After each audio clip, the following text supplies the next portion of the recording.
Welcome back, everybody. It's the second episode of the Bounty Park for Season 2. That means we are talking about Chapter 10, The Passenger, and I have with me again James Hobson, my co-host, and our new guest this week, Eileen Steinbach, aka SG Posters. And Eileen, before we get into it, you did some Star Wars art for the poster posse, right? For The Mandalorian. I did. We did a cool collaborative thing with basically, I think, 6, 7 languages. I'm not sure, but it's quite a few, and it's the this is the way line pretty much in different languages, and different artist interpretations of that. You as a German, as I am a German, das ist der Weg in German. It sounds pretty weird. Did you like it in German or not? Not particularly, but I have a problem with the German language in general. So no, I prefer This Is the Way. But it could have been worse. Like, for design purposes, it could have been worse. And yeah, I feel like it was a nice idea, and we did have some very different approaches to it. So yeah, that was fun. Perfect. That's good to hear. So let's jump right into, and last week we nerded out for an hour, and let's see how long we're gonna do this week. We might top the episode length of this chapter 10, and it's 42 minutes, and it was directed by Peyton Reed and written by Jon Favreau. And Peyton Reed, he's known for the Ant-Man movies, and that means a lot of action and adventure in his movies. And Eileen has a good summary she found on the internet of this episode. Yes, Pascal himself, the man, earlier, I think it was either yesterday or today, I don't remember. In his stories, he had this hilarious Uber recommendation by Uber the review, lady, the review, which says the driver nearly got arrested, took 5 hours to get to the destination, and we crashed at least 3 times with no seatbelt. Also, his weird green dog kept eating my ex. 1 star. Wouldn't recommend. No. It's hilarious. I love that. He should stick to killing, to be honest. Exactly. Stick to killing. And I wonder if its Uber rating is gonna get up at some point, and maybe get some freaking flyer miles there. We'll see. Well, his car isn't very good, is it, at the moment? Yeah. That's something for the end we have to talk about. And we will explore that in this episode. And before we jump into the content and the story, I want you to tell me what your initial thoughts are on the episode. Did you like it? Is it good or bad? And so on. Eileen, how about you start? Oh, I feel like I don't know. I mean, I watched The Mandalorian, or when I watched the first Mandalorian, the first season. I didn't feel like there was one bad episode. There are more story-heavy ones. There are side-questy ones. There are, you have different kinds of episodes. And I feel like they're going to continue that with season 2. Because the first one was like, boom, action, wow, big, ooh, mystery, wow. And the second one was kind of, oh yeah, let's do a little side quest here. Like, it doesn't really matter if all of this happened or not. But it was fun to see anyway. But you know what I mean? Like, it's not a main, he could have just gotten into the ship and went there, and that was it. Mm-hmm. Like, he didn't need that. But yeah, I feel like for a little side quest moment, it was fun. Like, all the episodes are fun. Like, I don't have any, I'm not bored in any second. It's fun. Yeah. For me, as commenting on that, I think I just wonder. I mean, we are a quarter of the season has passed already. I mean, it's just 8 episodes. Where do all the characters that we were promised to see and that we already saw in terms of Boba Fett, how are they? When are they going to come in? There's not that much time. Let's just gonna leave it at that, and let's hear what James was thinking about this episode. Similar to what Eileen thought, really. It's one of those episodes like in the first season, which is a side quest. But I feel like those were the weaker episodes in season 1. Whereas for me, like, this was a side quest, but it was still great. Like, it felt absolutely magic to me. Like, production values on it were bigger than the kind of side questy ones in season 1. I loved it. I was in total like kiddie mode throughout. It just felt like this really, there was comedy in it. Obviously, Favreau working with Peyton, and Peyton's really good at the comedy timing from Ant-Man. That was perfect. And just the fantasy like element of it, with the animals, the monsters and stuff. Like I just it had me from like, it went really, really quickly for me as well. 42 minutes, like flash. Yeah, it was. That's true. I would agree with that. And for me, it was I like the dark elements. I think it was the darkest material that we got from Star Wars overall, in terms like almost horror. And I think that was really interesting to see in this universe. Since I mentioned on that the Moore Art Gallery should finally do the Zombie Trooper. I'm still waiting on that. I'm going to mention it, James, until you do it. Again and again and again until you. Do you want to do it? Do it. Eileen is going to do it? No, I can't. No. Tom, you can do it. Like, I can give for the next episode. Present your rough for this zombie trooper. Oh my God, no, better not. I wanted it done. Yeah, I wanted it well done. Not amateur hour. But okay. If it's good, we'll do it. Okay, I'm going to hold you to that. I'm going to draw one, just to do it. Like a stick man? No, I can do better than that. Okay. Maybe. I'm going to do vector art. But yeah, we'll see. I got the Surface pen. I got a Surface book, and I'll just draw on that. Maybe that works. There you go. Then you're basically a pro. Exactly. Oh, he's a pro. Okay. But very dark episode. But I think I was a fan of the side quest the last season, and for me it was a little problematic though in terms of looking at this season. And we're going the same pace here. I think the first episode was very similar to the first season as well, and the second one with the Suka episode. So basically, every time he's going on a side quest of this kind, it's got. I'm just going to say Suka, and it's That's I think that's everybody gets that reference, and for me it is a little bit more problematic in the second season, since in the first season we needed the character to be established and have some more content on what is happening, but now nothing, as you just mentioned, Ali, nothing is really happening, and I think this can be dangerous at some point, but maybe we will have some answers for those questions or ideas when we are towards the end of this episode. So the chapter 2 picks up right where the first left off. The Mando is on its way back to Mos Eisley to fly off the planet, but then traveling through the desert, beautiful shots, the aspect ratios again very westerny, and he gets set up. There's an ambush. And this ambush is by a very interesting kind of crew. And I was wondering what they were doing. To give you a little background, I don't know if you're that much familiar, but the Nikto, that's the race with like the horns in the face, they took over after Jabba was killed. They are a crime syndicate or they took over after Jabba was killed, and that's so maybe it has something to do with that. But also on the other hand, we have this little dude who took Baby Yoda hostage. And this dude is the same race that Rey encounters on Jakku in The Force Awakens. That gets mad at it, and it's like really interesting to see that this kind of fight connects. But and it seems like they were talking about that they want a child. So what is your take on this gangster setup situation, James?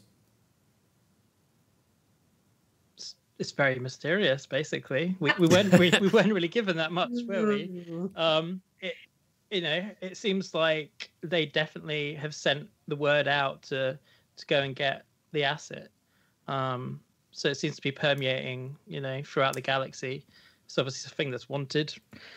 Apart from that, I love the introduction. I thought it was a really good introduction, but I wouldn't be able to say anything else about. I was wondering what, like, in terms of, the Empire was looking for Moff Gideon, but we don't know what happened to Moff Gideon so far after the finale of season 1. So we don't know if he was sent by them. Was it maybe Boba Fett who sent them? Were they on their own? That's also a question. Or the third version is, which is like my kind of favorite, that Peli Motto, the Ripley lookalike, Amy Sedaris, has something to do with it. I wonder. Yeah, because I think that, because I think that her character is really bad, to be honest. I really don't like that character. And it seemed quite throwaway from that episode. But to bring her back now, it seems like she has something to do with it, maybe. And the way she was like, playing around and toying with the child, saying, I would love one of these, etc., etc. I think it might be a bit of a throw off to what she actually wants from it, perhaps. Yeah, we will see. Eileen, what are your thoughts on that? Yeah, very mysterious, very mysterious. I was like, obviously it was a very funny moment too, but like with a jetpack and everything. Yeah. I seriously laughed out loud, and that doesn't happen often. So yeah, that was pretty funny. But no, in general, I don't know. I was like, okay, I took it the way that, okay, the message gets out, like not just one party is looking for the child, but more than one, or they all coming from the same source, but they just spread the message more and more. That was what I took out of it, but now that you say it, maybe it's not that. It's more than that. Who knows? Yeah. There was, as you said, I mean, they were mentioning that they wanted the child, so it definitely has something to do with that. So it's not just about getting a jetpack back, or the armor for Boba Fett maybe, or something like that, but it's definitely more than that. And I love the scene, as you mentioned. It was very funny in that regard, how the Mando dispatched of this gangsters, of these thugs. And I love it in the way in the end, like when they look at each other, Baby Yoda and the Mando, and they just they just shrug at violence and things to do, which is like an interesting moment. They take care of each other, and you could see again how much the child and the taking care of the child means to the Mandalorian, and that's really interesting to see. And that's something I would add for the whole episode, to be honest. I feel like this was parenting. Because you mentioned, it was more about parenting and him growing into that part of the dad than anything else. Like this was very much about how you raise a kid. Or, exactly. That's we're at the episode here. We always have like a parenting section. So this episode was very much important for us. But I will have to say a lot about parenting this episode, because it has had people definitely on the fences. And so they get back to Mos Eisley. That's where he goes into the cantina again, to the Mos Eisley cantina, and where he meets Peli Motto and Dr. Mandible, who is from the Killik race from Alderaan, and there's like an ant race, and they have like a hive mind, but I don't know if it's a free Killik or not. And I think since Peyton Reed did the Ant-Man movies, I wonder if that was a nod to that. But not only that, the Dr. Mandible can be seen in The Gunslinger, episode 5 from season 1. And that's really interesting. He's like in the background, he's sitting in the cantina, so he seems to be a regular. So he probably lost a bunch of money to Peli Motto maybe, or somebody else. And so maybe Peli Motto is our Bond villain in this regard. Very mysterious. Nobody sees that coming, but that would be interesting. And also another Star Wars nod, the Sabacc playing and talking about like the hand that wins, the Idiot's Array it's called, and that's also they played Sabacc in Star Wars Rebels when I think Sabine Wren played against Lando Calrissian, and he won the hand against her with the Idiot's Array and won something big. So there was like a little nod there from Dave Filoni probably. I really enjoyed it. And also it had a lot of Mandalorian information in terms of that she mentioned it. Hey, Did you find somebody of your creed or your race and you just kill them? And that's really interesting to see that there's more to it and how important the armor plays in that fact again. Really enjoyed the part in the bar. Did you see anything you want to mention on the bar scene, or did I take everything? I just more of the direction, really. Like, that was the part where I was like, wow, this really does feel like Star Wars. Like, just that scene, it's like, I was almost like taking myself out of it and thinking, how will they do this? I shouldn't really be doing that. And I was kind of objectively looking at, like, what is it about this? Is it the cutting? Like, what is it? Like, I just couldn't understand, but it just felt like 70s, 80s Star Wars. It's weird, right? Like, I'm the same, James. I'm like, okay, why does this feel so old school when, the newest Star Wars films don't? Like, what is it exactly that makes The Mandalorian feel so old school? I don't know. Maybe it is the setup and the way they treat the characters or introduce them, and now I don't know. I would. Yeah. I'm still trying to figure out. I would say for myself, I would say the same as I mentioned after the first episode, that it's very Star Warsy, and I really enjoyed it. That it's got back to its roots. It's very well planned out, as I mentioned last week with the chapters that it's not chapter 1 again, season 2, chapter 1. It's chapter 9. So we have a continuing story, and that's why the overarching, or that maybe that is why also they take the time for those side quests, because we get there at the end. But I hope they plan it out really well, and in terms of, for example, 4, 5, and 6 in that regard, and like George Lucas prepared that, and if they did that, they will have definitely the way to go on that. I wonder if we're going to get a Lucas directed episode. That would be very interesting, right?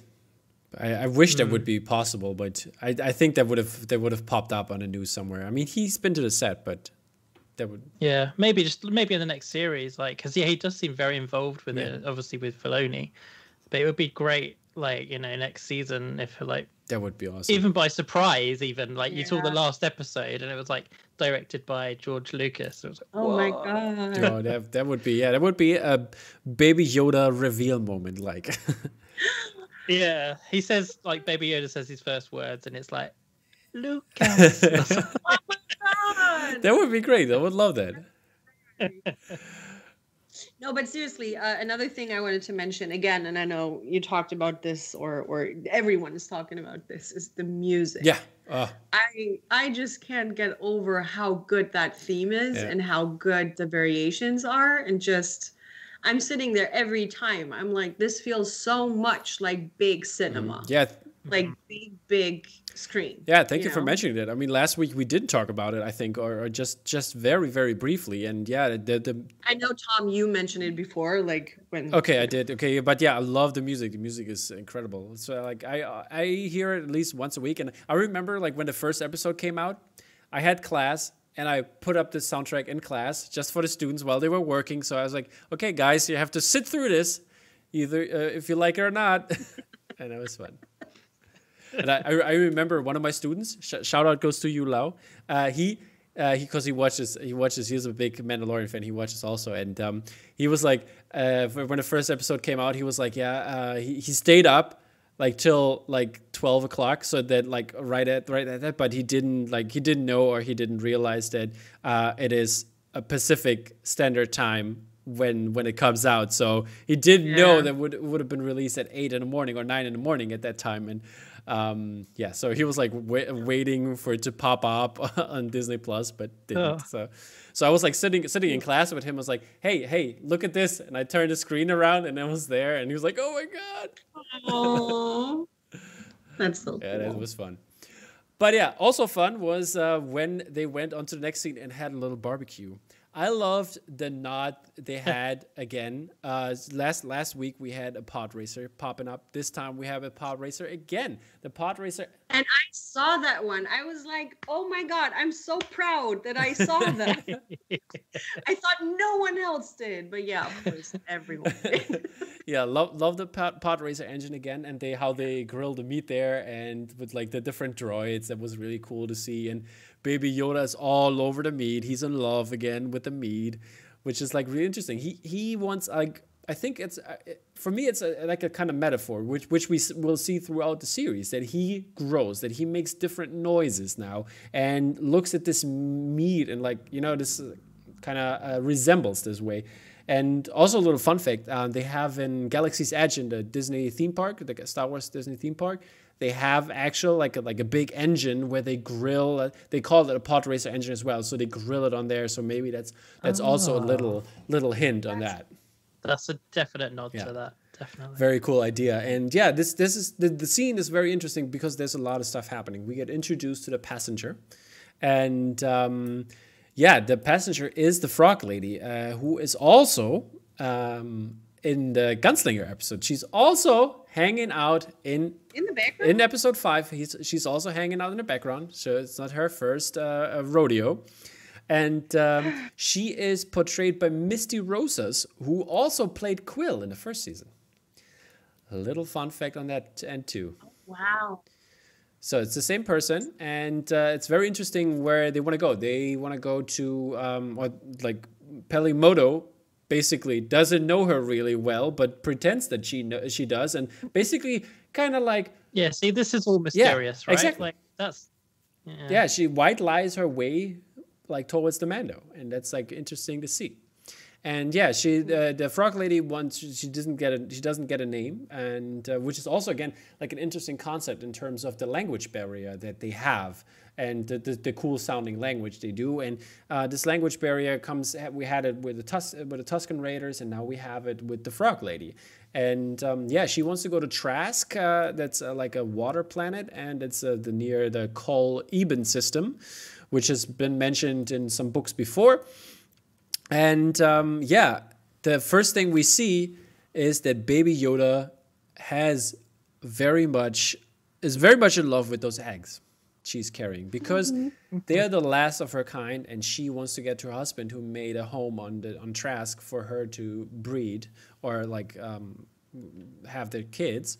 And it's really interesting also that he kind of steps up to the to the tank and then uses the Force again. You know, he actually I think that's later on, but I'm not sure. But he shows his Force powers. I think that's in there, and the Force powers help to get the little eggs closer to him. And I think that's really interesting to see that he has his powers because we haven't seen him yet. How did you like this scene, like Baby Yoda being like very hungry? An absolute toddler. Yeah. Like that was so kid-like. And so, I mean, he obviously is, has been, but it's getting more and more obvious that he gets into this rebellious toddler stage, like where they, you know, just want to eat, and it doesn't matter, and everything goes into their mouth, and you can't stop them, and it's crazy. So I feel like he grew into that. Everything needs to go into the mouth stage. So yeah, should be interesting. Yeah, exactly. Yeah. Really, really interesting to see, and this is a theme that keeps on going throughout the whole episode, which has, as I mentioned, people on the fence. Another important fact is that the Mando, the way of transportation, the Frog Lady has to be transported in a certain way. James, you want to elaborate on that? Stranding. Did you see Death Stranding as well in that one? I did. It was like really interesting. I love the game. I started playing it. It's like really fun. I was like, cool. That looks so close to that concept with carrying the baby around. Like I felt like that. I don't know if that was a nod to Hideo. I know they, kind of, he loves Star Wars and everything. He loves directors. So I don't know, but I thought it was a cool way. Yeah. James, could you elaborate on the moving fast part, because I think that was really interesting in a way. Yeah. Yeah, so yeah, Mando's obviously always wanted to move fast and elude, the people who want the asset. So I guess it's a bit of a pain in the butt, really, to go sub light speed to carry these things. I guess it adds a little bit of a handy bit of narrative there, doesn't it, for this episode to Yeah, unfold? that's the problem. He always at every turn there's a different problem. Indeed. And I also think when this kind of shows us what kind of hyper speed light speed, it's called light speed, I'm sorry, or hyperspace, right? Hyperspeed. Hyperspace, yeah. Light speed, hyperspace. Yeah, exactly. I'm sorry. And yeah, this is this shows the kind of new ideas that come up on travel in terms of that moving at the speed of light in hyperspace, that it has a toll on the body, because we never heard that before in any Star Wars movie, that it does something to you. And it's really interesting to see that this species is affected by it, especially the young. And one might wonder, what does it do to the child in that regard? But we will see. We will see. Nothing yet. By the way, how did you understand it? Was she the eggs? Are the eggs the last of her kind, or just the last of her bloodline? Like, just not the whole species was depending on these eggs. I think just her family. Right? And I think that plays very much with the theme that we're going on here, being the child as one of the last of the kind, and also the Mandalorian being in that regard last of of his kind, and this is really interesting, having, especially when you look at the clan, they are also like her husband and she are a clan of two. And that is the way it's set up with the Mandalorian and the child, and taking care of her eggs, and the Mando taking care of the child, and that plays out very well. And they pair it up, and they show what we mentioned before, this different kind of style of parenting in that regard. Which is really cool when they finally got going, because we see something very Star Warsy in terms of stars and war.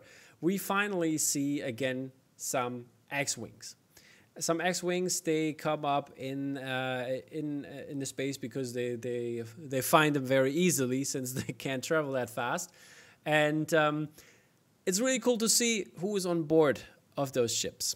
Because we see familiar people, and one of them is Dave Filoni. He's been on before. I think it was in the episode 6, in the Prisoner episode, where he played Trapper Wolf, and he is returning with this role. And his wing pilot is Captain Carson Teva, who's played by Paul Sun Young Lee, who is known for Kim's Convenience, for example, and bunch of other roles in that regard. I don't know how he's connected to the Star Wars universe in terms of why did he get a job there, but I think it's really cool to see that they are there. And when this happens, shit hits the fan, basically, and the Mando goes rogue. I mean, I think it was like a fun bit where they played oh, I don't have those codes. It reminded me a little bit of the scene when they had to transmit for the Imperial shuttle, when they want to go to the Death Star, when they want to transmit those old codes. And I think that was really, really fun to see. But as when you look at the console, we see during the descent onto this ice planet, we can see it says actually on the Arbresh of the system, I think it was of the X-wing, Maldo Kreis, or Maldo Kreis in German geschrieben, and it is actually the planet from episode 1. So that's maybe the connection. I think that's also the connection, the ice, obviously, and also this kind of monster-ish planet, since we have a monster on this one, on this part of the planet, and we have this little ice digger. I don't know, it's whatever to call it, but I forgot the name. Again, I should have looked it up, but yeah, it was really interesting to see that they are back to that planet possibly. It's not 100% confirmed, but it could be. But also I like the Descent in that way because it really felt very Star Warsy in terms of it felt like the trench run. Going through to the Death Star, and how did you like it? I played those games when I was younger, and I loved flying through those canyons and stuff like that. It was like really a Star Wars moment. Eileen, how? I have to ask because I didn't play the game, but it did feel very Star Wars, like the whole chasing and blah blah blah. Like that was very. But again, I feel like the Mandalorian does that so well, that old school feeling. So I was in my seat. I was like, yay, chasing, because it kind of, I know everyone is hating on, the new Star Wars movies or the mid sequel, what do you call them? Like that's the prequel trilogy. Yeah, so the prequel. But I love the pod race. Like that's just I love it. And this is so every time there's like chasing or racing, I'm in. That's great. James, did you play the games? Yeah, I played things like Episode 1, Pod Racer. There was an X-Wing game that I played as well. I can't remember. It was around about the time of like the Nintendo. Was it Rebel Assault or X-Wing versus TIE Fighter? Oh, I think I did play X-Wing versus TIE Fighter. Rogue Squadron. That was the one that I played a lot. Yeah. So yeah, you definitely get that feeling, and because of I think I said it last episode, because of the limitations, it doesn't go over the top. You've just got two X-Wings and the Razor Crest, and it means that you can focus on it. You know what every spaceship is doing. It's not like a flood of what is going on cuts all the time. I'm just curious, and maybe this is a very stupid question. Okay. I don't know. The universe is pretty big, right? Are they just like flying around? I think so. I read somewhere that they have that the ship that says on the side that it's a rescue ship. And since it's the New Republic now, the New Republic is in charge, and maybe like every sector has some patrol ships. Oh yeah, okay, that one makes sense. Because I was like, that's a big coincidence. In the universe, given it's quite big. That's the thing with Star Wars, though. Like it's supposed to be absolutely massive. There have to be coincidences. Two of the same people that have met like at a bar on a different planet will walk into. Yeah. It shouldn't work that way. Well, they have amazing Google Maps over there. Lots of good tracking, huh? But yeah, this is one of my favorite shots when the X-wing like folded up into like an X. That was like really cool. It's like, oh, shit's about to go down. Yeah. Love that part. Yeah. It was really cool. And as you can see, Baby Yoda very hungry, like before they took off, and this leads us to almost our next little hunger theme. But I love how they crashed into the ice, and like that kind of backward way, and the Mando like saved the day basically by the way he was flying. Very cool. And they thought they are safe, but then they're gonna fall through the ice. Through a crack of the ice, and the ship actually breaks. And not in half, but it like has like a hole, like there's like a big hole in it. And I think that's really interesting to see, because I think it resembles very much the Mandalorian itself, Din Djarin itself. He has this armor, the ship as his armor, and now he has a hole in it. And this hole can be like, something can hit him, something gets to him. And I think that is very well resembled in the character throughout this episode.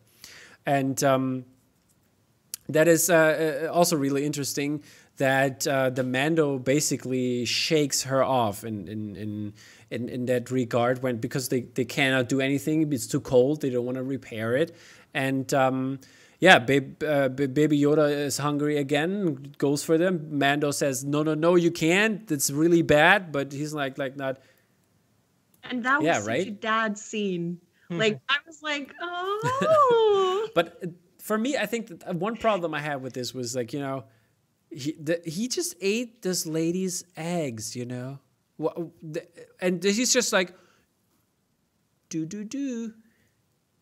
But I mean, it's unfertilized eggs, so it's like eggs from the grocery store. Yeah, So this is what I've been trying to say to people as well. yeah, it's unfertilized, like it's not living. Okay. And Pro-life this is debate comes in. Not such. No.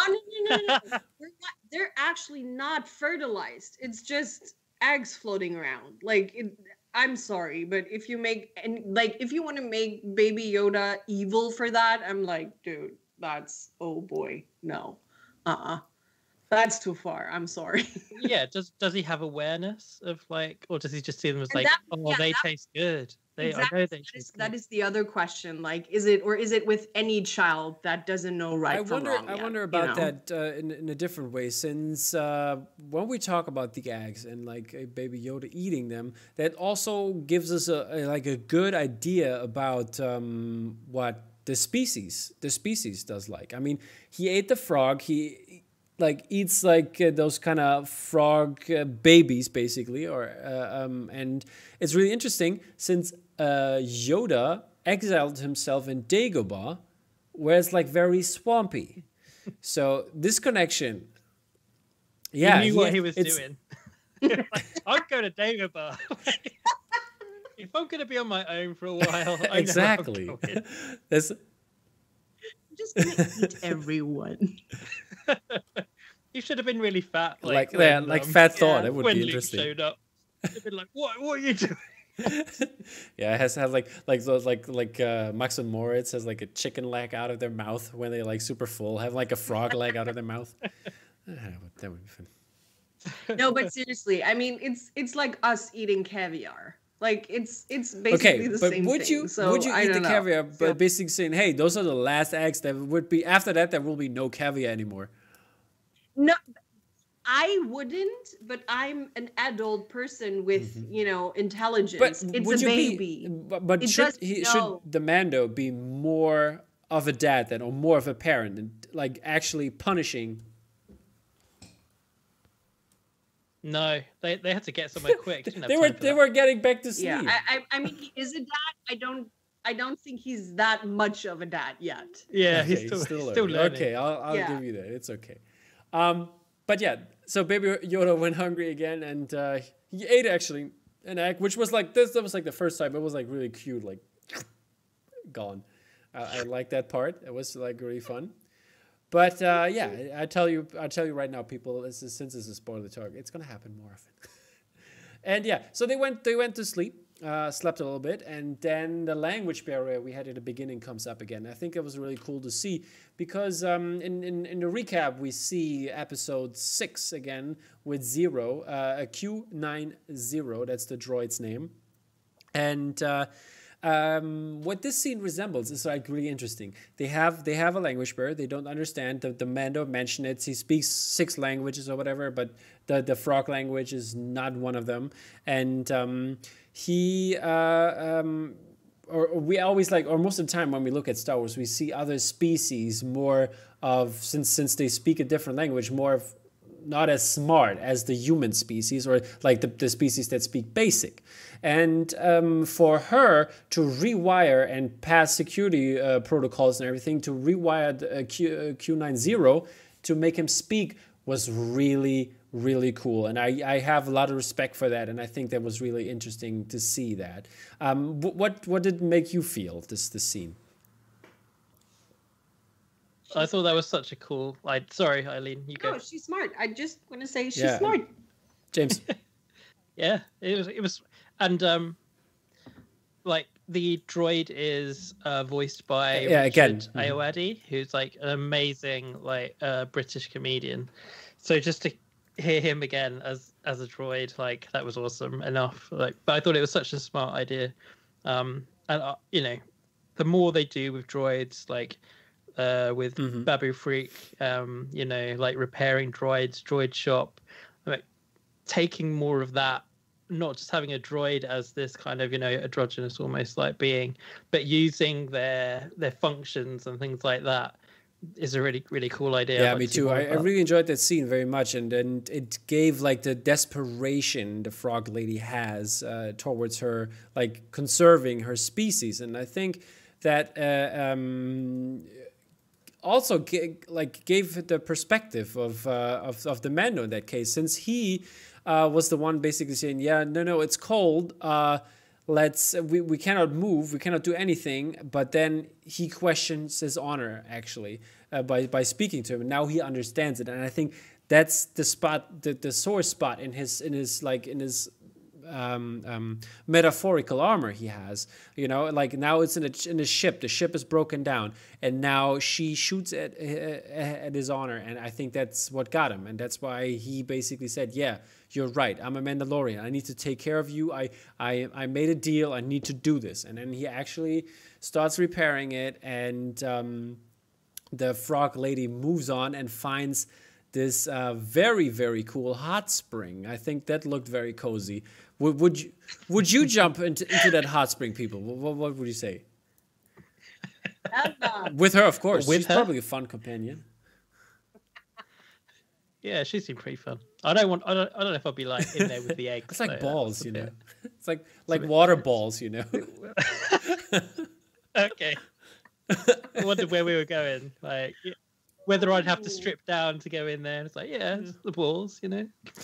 But yeah, that was interesting to see, you know. And the fun part is like, yeah, they're talking about like, yeah, getting away from there. And I loved like how the Mando used his helmet with the heat signature, and to track her. That was really cool to see. And yeah, Baby Yoda encounters a little something, a little snack, and it seems like Baby Yoda is the hungriest person. He can sniff out a snack a mile away. And yeah, he's I relate. He sniffs out the weirdest snack, I have to say, since this scene felt very much like Alien or Prometheus in that regard. How did you guys feel about this? Like, Definitely, immediately when I saw all those eggs sitting there, that was like Alien vibes, for sure. Like if that wasn't some kind of nod or idea there, even though I feel like, and we talk about that in a moment, I guess, with the concept art and stuff. So, but I mean, there's always going to be similar ideas to stuff, and like eggs sitting on the ground is not like, you know, not only one person can have that idea. But yes, it definitely was a very much alien feel that I had when he started to, or when that showed and he went for one. And I was like, dude, seriously? You're just gonna reach in and eat that? Like, that's okay. So is he bad now since the spiders were living? No, because it's a baby. That is, you know, and that is the one thing I keep coming back to. It's like, we don't know yet how much he actually understands, because sometimes it's like he gets it, like he gets if something, you know, if he's in danger, like when he closed his little bowl thing, what is it called? I don't know. Yeah, the thing he was in, like when he closes that, or, you know, some reactions, like obviously sometimes he gets the things happening around him. Sometimes he doesn't. So it's not, for me at least, it's not clear yet in what I would put him. Right now he feels like 4 to 5, maybe 3 to 5, maybe something like that. Maybe a year since he can walk. A year? No. Yeah, okay. A little. I would say older than that, because I mean he can walk by now. Whatever he wobble. We haven't seen his. I don't know what he does. We saw him wobble like amazingly in this episode. Yeah, well. It is like a weird kid. Yeah, wobble. but it was a fast. But I think wobble. he doesn't have to be carried around that much anymore. I think that's one of the things, and I he's running away. Yeah, exactly. And I love that he wanders off, takes his own tours. So he's advanced in that regard. And I also think when you look at the parenting again, that the Mandalorian gave him a lot of like a long leash. Basically, he lets him do like let him sit there. He's seen worse, blah blah blah. So he gives him a very free range and like a lot of experience and like experience it on himself. Like you would actually do, you would baby proof a house. The Mando wouldn't do that, obviously. But I think it's just lock him in a cupboard like he does on the Razor Crest. Exactly, Yeah. right? You would be Harry Potter. I thought that was Yeah, exactly. it's Yoda Potter. I mean, he got the magic down, the magic hand. Yeah. I think that was really cute, by the way. If they when they got both into this like little bat chamber thingy, like, and they slept in there. That was really cool. And I loved it how when Baby Yoda like got to him, like when it was like really cold, and he was like cold, and he came and like cuddled, Snuggle. That was. And I mean, there's so many. I saw earlier one of the Disney XX. Like there were someone tweeted at them a picture of Baby Yoda holding his thumb, like Mando's thumb, to hold on to him because he's so small still, and it's just that feeling that you get because it's like, oh, he's still so small. Yeah, what was not so small was the next moment after the little guy ate those little spider eggy things, and then the mama and the brothers and sisters showed up. And that was really cool to see because the concept art for this one looked really amazing. It's actually called a knobby white spider. There's some similarance to the Kernax that appeared in Rebels, but actually this design was by Ralph McQuarrie himself, and he put this kind of creature on Dagobah, where Luke Skywalker was supposed to encounter it, and it's another good nod in towards the direction of Yoda, actual Yoda, and the child, and how they are related, and in terms of maybe what Yoda was eating. Also, maybe he was eating all those knobby white spiders on Dagobah. But yeah, that was really cool to see. I really enjoyed the moment, and then it turned horror Star Wars real fast. Were you guys scared? Yes, because I am afraid of spiders. No, that was actually, I was like a little creeped out because I don't deal with spiders that well.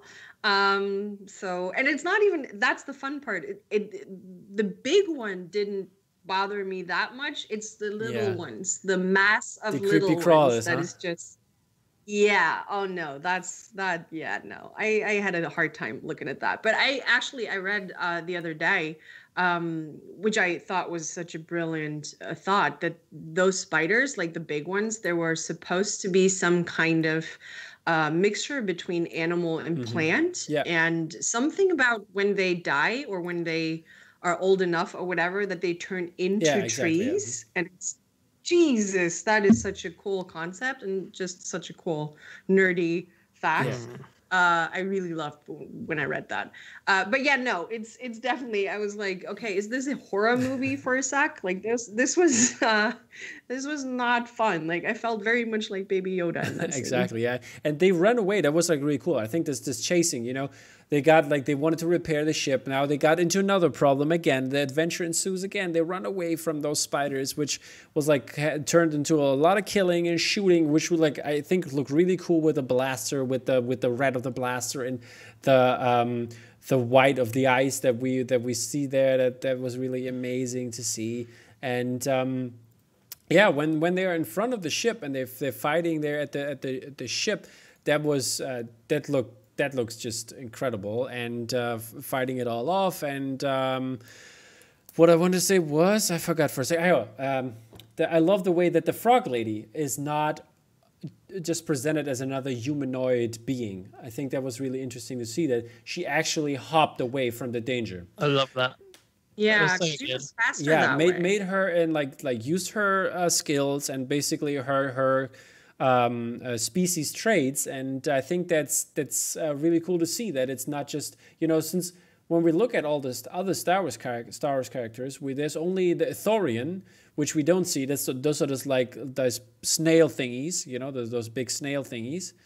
And Jabba, who doesn't have legs and stuff like that, but there's not that many like species that walk on all fours or in a different way, and that's like really interesting to see that like an intelligent species that is like plays a similar important role moves totally different from Mandalorian and Baby Yoda, and that's a good moment for Star Wars and the diversity in Star Wars. Yes. Love the way that happened next, since they were fighting, got another parent moment in when they're in the cockpit, and a couple spiders got in, and they get closer to Baby Yoda, and I was wondering, when is he going to use his Force powers? Why didn't he do it? Were you thinking the same, or? I was more thinking of the getting out of here, baby. Yeah, like I don't know. I feel like in that scene he was more actually a scared kid, and it wasn't too much. Like I feel in all the other scenes where he actually used, he was always in kind of a safe spot, and wasn't directly, attacked by anything. And in this case, a lot of spiders. I think there were a couple on his head and stuff like that. I don't know. Maybe he was just scared and not yet. And I mean, that's a thing. He's not yet trained. So it's basically everything that's coming is gut decisions or feelings. But I think you can see how like the species is in touch with the Force in that regard, since Yoda is very strong, Yaddle was very strong, and looking at this, that he has the power, like looking at the Mudhorn, looking at the when he, like, even in a dark kind of way, like but still protecting his father, when he choked Gina Carano when they were arm wrestling. I think that's all interesting moments, and most of the time it comes out when he wants to heal and protect people, and that's really interesting. And I was wondering if he would have done it there, but the frog lady to the rescue, who's also a very cool parent, took care of that, and the Mando, I think, respected her for that, like, taking care of that baby. So he definitely wants to take care of her now, and that's like the final straw that made him think, yeah, I have to do this. It has to be she has to be safe, and I think that was really cool to see. But when they try to flee and get up there, shit hits the fan again, and they cannot do it. The big spider comes back, almost eats them. I think it was a really cool moment when it had the mouth on the glass and screeched along. That was really cool to see. And it seemed dire again, but looky here, our friendly X-Wing pilots come back, blast all the spiders away. I was wondering who it was. I didn't think for a second that it was the X-Wing fighters. I didn't know what to expect, actually, but I didn't expect them to be back. I thought he's going to be, just a little cameo, but that was a really cool scene. What do you think of that, them coming back? I don't know. I kind of thought that was one of the weakest parts of the episode, personally. Again, it's kind of like a consequence taken to maybe extremes. Why? I don't know. It's difficult to describe. It just didn't sit quite right with me. It seemed like they kind of sat around and were like, how do we end this? Okay, we'll get characters that were earlier on the episode. They will shoot the spiders away. Whereas if you kind of like go into the characters' thought processes, I'm not sure that they would have bothered like taking out a load of spiders on that ship. Like, but maybe after the big one was done, like when the general falls, the troops give up. Maybe. I don't know. It was cool to see them again, and it was, I think it was really fitting because of what they had to say. They had one of the cool things, like when they come out and you see them again, they have an A280 blaster gun that's like one of the standard weapons in the Rebel Alliance, and that's like really cool to see again. And they bring up episode 6 again with Lieutenant Devon and like the guards that are saved. And I think that is a really interesting fact. And I think it shows what the or kind of role the New Republic wants to play. Even though they are looking for him and there's a warrant out on him, on the Mandalorian, they still don't give up on him in that regard. And I think that's... They're not like absolutists. They're not like what was the Empire. They're willing to have a little bit of... There's a gray area, basically. You did these good things, so just make sure you don't do it again, kind of thing. Whereas the Empire would have taken him in. And I think that was really interesting to see on a whole spectrum of what we expect of this world, like the governments and political, political landscape is like. And I think that was really cool to see this kind of term. And I think that's why I like them coming back and saving the Mando. I think it also shows that he is this whole Creed clan mentality they have as a Mandalorian. I mean, when you look at it, the Krayt Dragon, he couldn't do that. He basically did it at the end by himself, but he still needed the help from all the other people in that regard. I don't know if he would have done it totally by himself. And I think he got into trouble again here. The Mudhorn was almost too tough for him and stuff like that. So he always needs his clan or help by somebody else. And I think that's an interesting concept. He's not overpowered in that regard. He's not. He's not the. He needs to learn. He needs to learn the parenting. He needs to learn how to handle the rest of the world. He's not perfect, and I think that shows very well with this kind of scene. Yeah, it just makes him more relatable. You know, we all need a little bit of help from other people, and that's one of the things people didn't really like about Rey, because it seemed like she was just crazy overpowered. No one knew about it. Knew why. There was nothing to relate to that kind of thing. So it's a good choice doing it this way. Perfect. Okay, so my questions before we come to our little conclusion here for the rest of the episode would be, who would you say is the villain of this episode?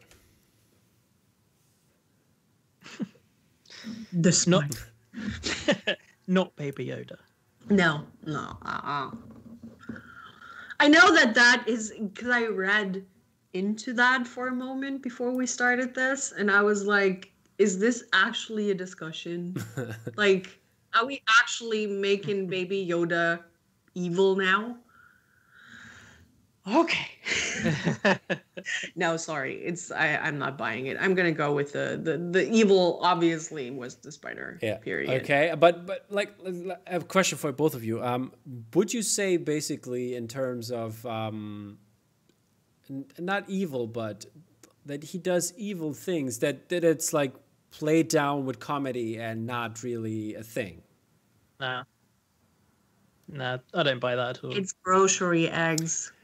Grocery eggs. You should have made an omelet out of them. You want to go to the grocery store and stand beside the eggs and look at every person buying eggs with a stink eye? I do.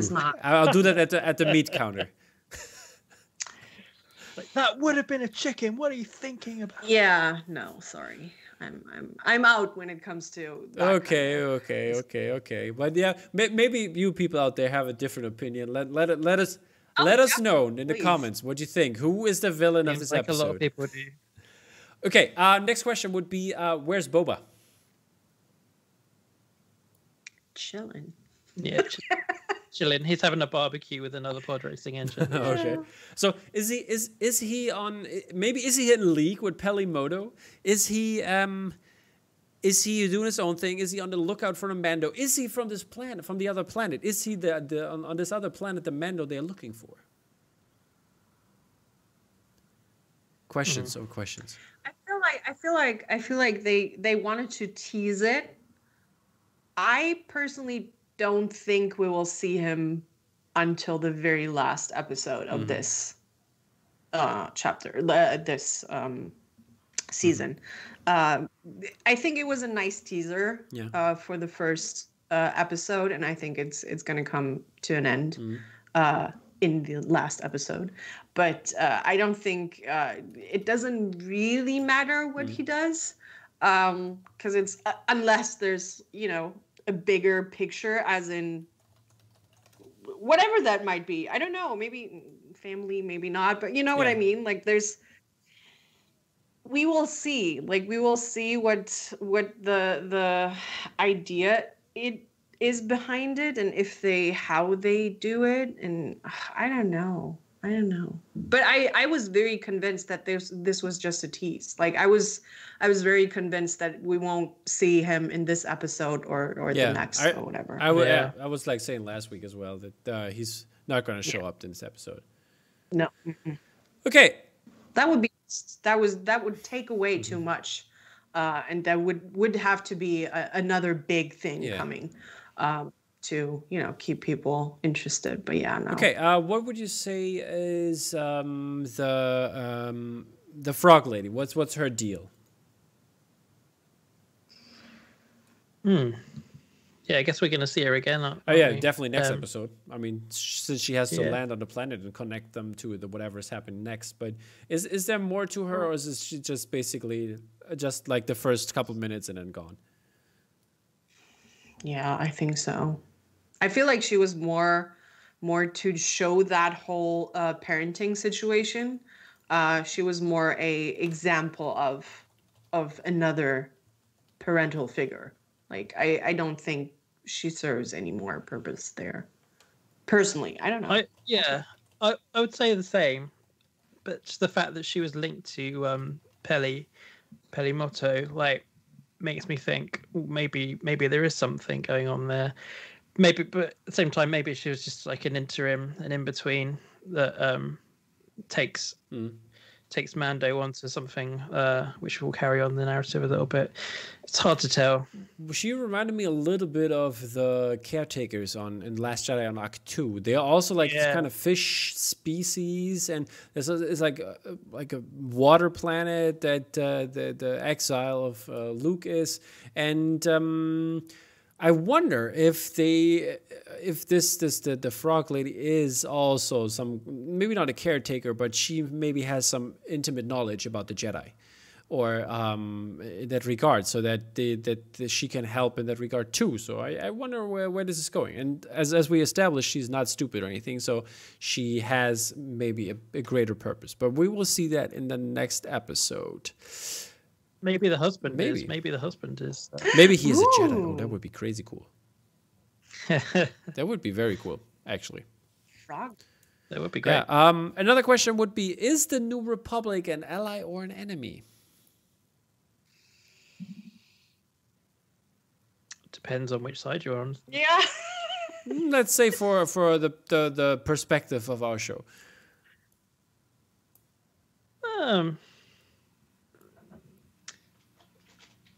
No opinions. a bit of both. Yeah, it's not as clean cut, which is why it's really good. Then argue for or against it. Well, I mean, like, sure that they can seem an enemy because they're trying to stop Mandalorian, but at the end of the day, they're keeping the peace, and they've shown they're not, being absolutists, and not, there's gray areas like you said.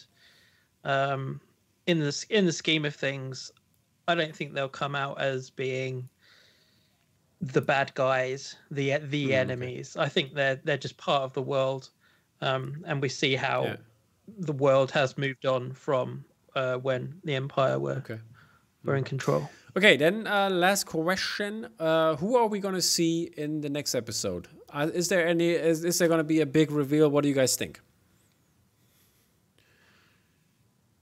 Eileen, you want to take this one?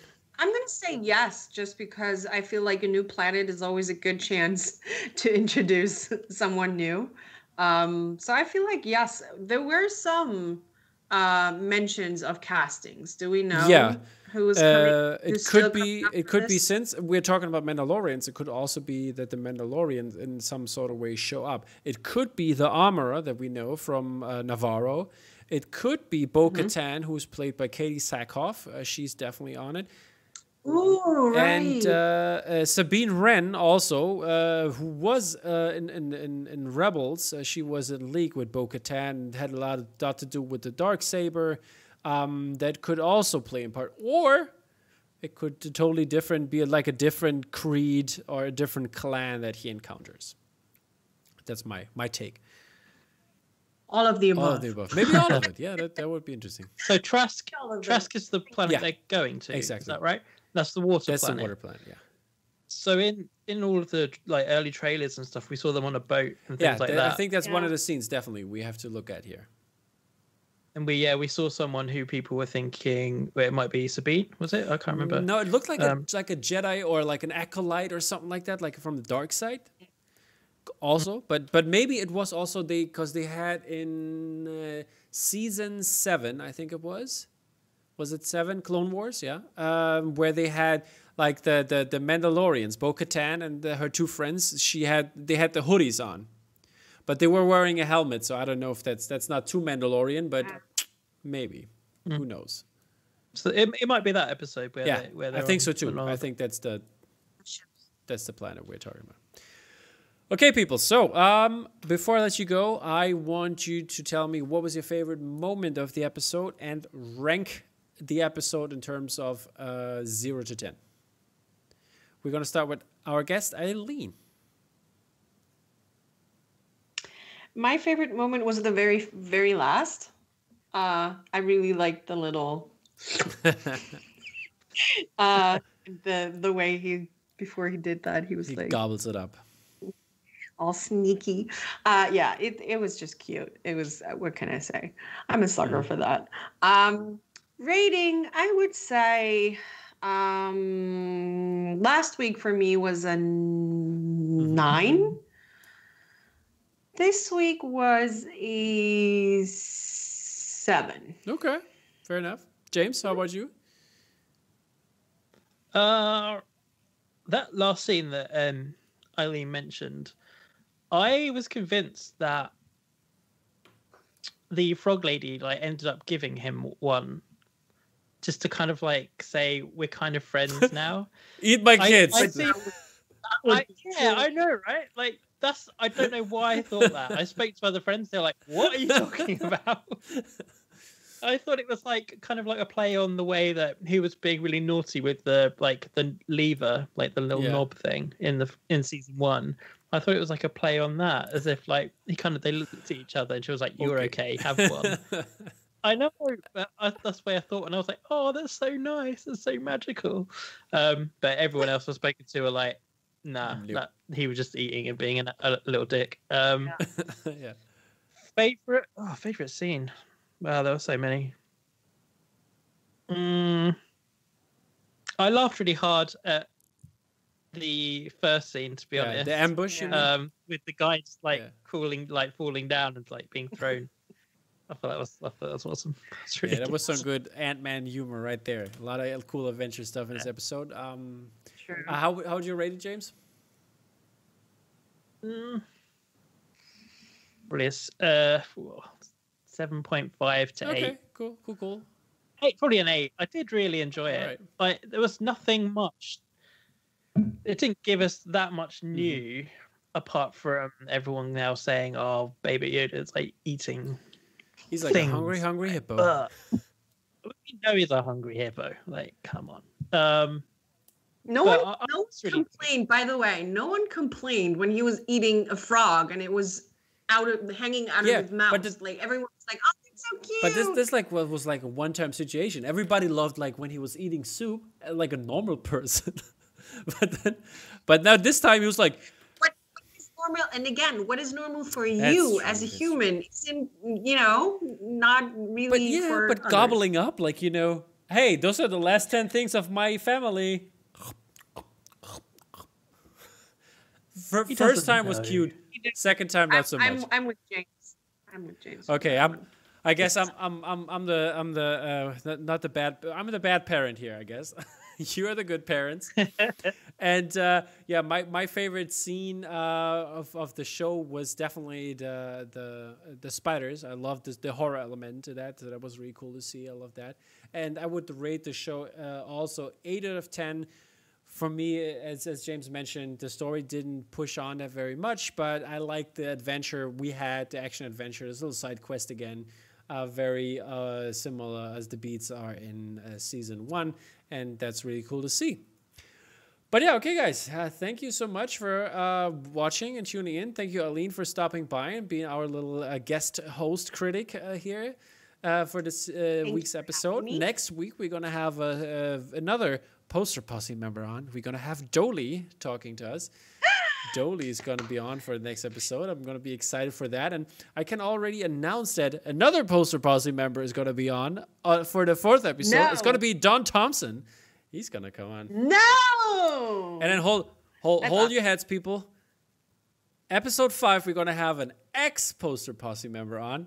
It's going to be Matt Ferguson coming on the show talking about the Mando with us. That's going to be a lot of fun. And we have 2 more episodes open. No, 3 more episodes. 6, 7, and 8 to have some guests on. So if you want to be part of this podcast, just let me know. Jump on. And we're going to talk about it. All right. You don't have to be part of the You don't have to be part. No. Exactly. As you can see, James is not, so. Exactly. But he's a protege. He is, yeah. So, he's familiar. He's in the broader circle. He's a cousin, maybe. But still family. Still family, exactly. Alrighty, guys. Be safe out there. This is the way I have spoken. Take care, people. Bye.